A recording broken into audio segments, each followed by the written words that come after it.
What is going on, guys? Welcome back to the channel. So I did actually want to talk about the Pontiac GTO Rivals Edition. Now, I wasn't actually going to do a video on this car, but the more I drove this thing the past few days, I was like, no, I have to talk about this thing. So as you all will know, this thing is going to be a Rivals Edition with a crazy looking mean tiger on the front of the hood. I do know a lot of people probably aren't the biggest fan of the liveries. I can't blame you on it because, well, not everybody is probably going to like them, which I do understand. Like, they are probably going to be very selective. Like, yeah, they are going to glow in the dark, which I'll show you all here that real quick. But I do feel like people are like, yo, I like this car, I like the body kit, but I don't like the livery on it. Can I take it off? No, you unfortunately cannot, which I'll show that here in a quick second. But heading over to dusk here, you guys will see that, yeah, it is going to glow. Like, it does look really cool at nighttime. These cars are insanely unique. But again, I just feel like a lot of people are probably not going to be a fan of how these liveries look. Personally, if I had a choice, I wish you actually could take them off, or at least, not have to have them on if you really wanted to, but unfortunately, you have to keep them on it. I do understand there's special editions and all that, which makes sense, but again, I feel like people are like, nah, bro, these liveries look dumb. But there's something really special about the Pontiac GTO, though. So as y'all know, this thing is a Street 2. Funnily enough, it's also going to be the only Street Tier 2 Pontiac at the moment in the entire game. Check this out. So there's nothing. This is legit the only one, which is going to make this car insanely unique. Funnily enough, the other one is actually going to be a Tier 1 car. Moving this over. Did I break it? Oh, there we go. And that one is actually going to be an upgraded version of the regular Pontiac GTO, which is this one. Also, for some odd reason, I have this car looking almost like the one from Triple X, which is kind of weird. Probably was trying to cosplay it a bit. But now we're actually going to have this car in Street Tier 2. Now, a lot of people might be like, well, I mean, that's not that big of a deal. The one reason why, guys, I really do like the idea of this is, who knows, maybe we might see more of this in the future. I do know that one Z28 Camaro, I think it was from Hoonigan, was also in Tier 2, also from being in Tier 1, so who knows, maybe we could see it. Big question I have there, though, is which cars would y'all like to see from Tier 1 being in to move to Tier 2? That would be a pretty interesting thing. Imagine seeing the kind of cars they could do. Now, you are going to notice this car is heavily upgraded. I love the body kit on this thing. It fits it to a T. The rims look really great. And they're also going to look normally painted, I think. Big exhaust there on the side there. The other side also has one. And again, the body kit is perfectly fitted. You see the back part with that big ducktail on it. Like, this car looks so dang dope, man. I love it. And I did not even realize it was a Tier 2 at first. Like, I looked in the menu and I was like, wait, man, the menu's got to stop freezing on me, bro. All I did was hit circle. Look, I'm frozen like the movie, dude. There we go. But I do have to admit, though, really? It just froze on me again, bro. What? Dude, these menus are legit so slow for no reason. Like, I don't get it. Oh, look, the sun's shining on me. Look at that. Look at that. But I did not actually even realize this car was a Tier 2. Not even kidding. Like, I looked at it and I went, wait.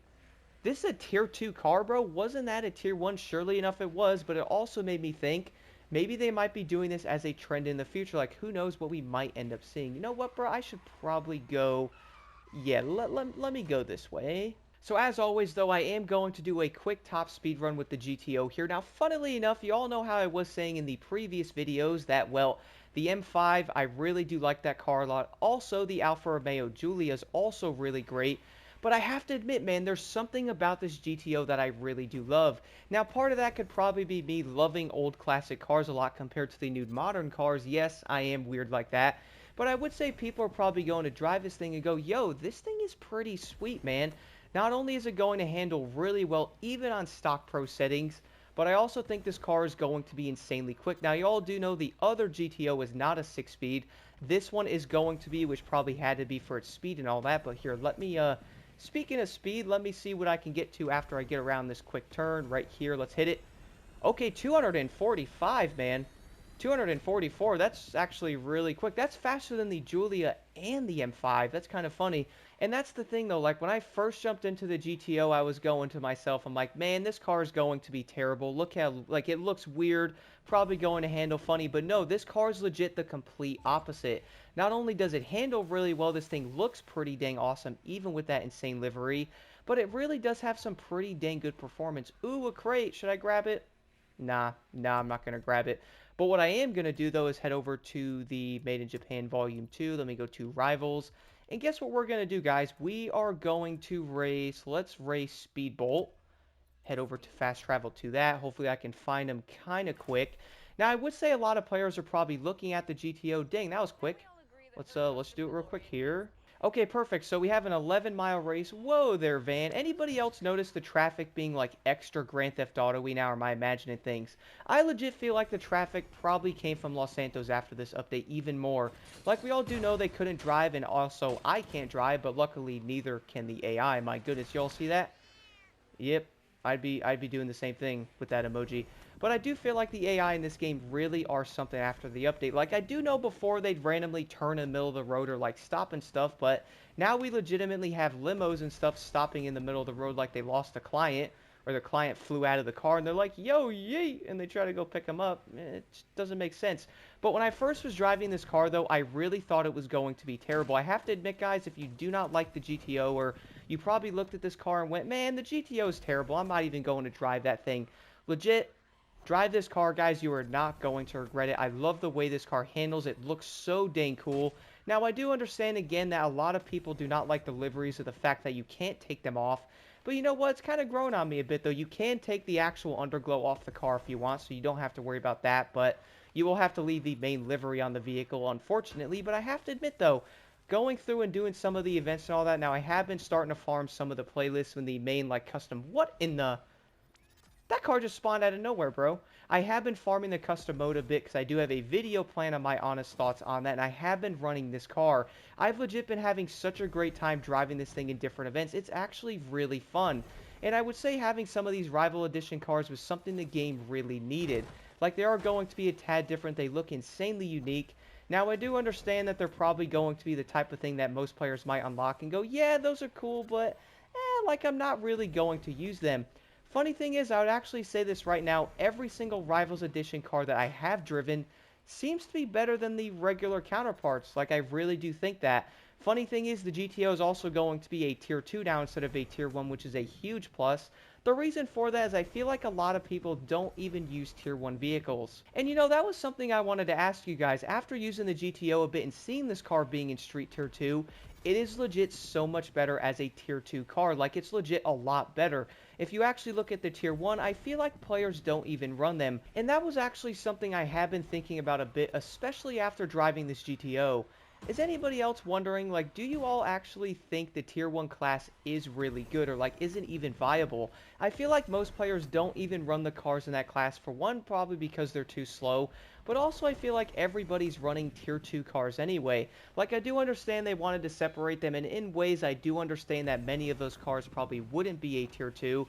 Like, for example, would you actually see, like, a GTO like this one or something that's not upgraded going against something like a Lamborghini? Like, I get it, but maybe they could actually take a different approach and put things in, like, different classes and stuff like that. Maybe increase some of the speed on certain cars to make them a tad more viable. Like, I feel like there's a few ways around it.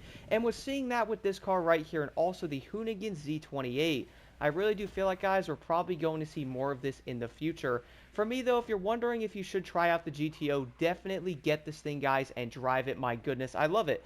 Like, I really do love it. This is actually probably my favorite Rivals car, right behind what I would probably say is the Tempesta. That car is also fantastic.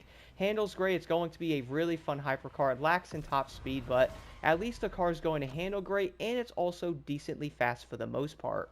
Alright, so now I did actually want to discuss my overall final thoughts on the GTO Rivals Edition. First thing I do have to say, though, is at least now y'all can't see this thing at nighttime with, like, the glowing livery on it. We gotta admit, doesn't it look kind of dope? Like, I do know, again, it's probably going to be a tad kind of flashy, I guess, in a way. Like, does it look cool? Like, people might be like, yo, my car's a flashlight now. Kind of cool, kind of not, but I even admit, though, even though the livery on these cars are going to be very selective, I feel like the GTO is so dang good. Now, I do understand the M5 is going to be great, the Giulia is also great, but you know what, man? If I had to pick one car to use out of all of them, it's going to be this one. I love the way this car handles. It is going to be stock and pro setting. It's still great, and I feel like the speed on this thing's going to be really good, like 245 miles an hour, man. It's like, it's really impressive for what it is, especially for a Tier 2. Might have to test this car out a bit, like, you know, on something like a Grand Race when it's finally going to be Tier 2 again. but I would say players are probably going to be very happy with this car. Definitely try this thing, guys. I'm going to have to grab this crate. Oh, look, it's right there. You know what I have to do? Switch over to the terrible helicopter, which I'm thinking about doing a review on the heli because, not gonna lie, guys, you know what? I'm gonna say it. It's terrible. I said it. Helicopter's terrible, man. I said it, alright? Not sure how people are going to take it, but legit. Helicopter is actually terrible. I think this thing had better handling in MX Unleashed when I used the helicopter, which is just weird. But besides all of that, though, I would have to recommend try out the GTO if you haven't. Now, I do know people are probably going to look at this car and go, ah, it's just a GTO. That thing's probably going to be terrible. Funny thing is, I legit thought the exact same thing when I saw it, but no, this thing is a 6-speed. It's really quick, it handles great, it does not act like a GTO from Tier 1, which is probably my favorite thing about it. Do let me know what y'all think about the GTO Rivals Edition in the comments below.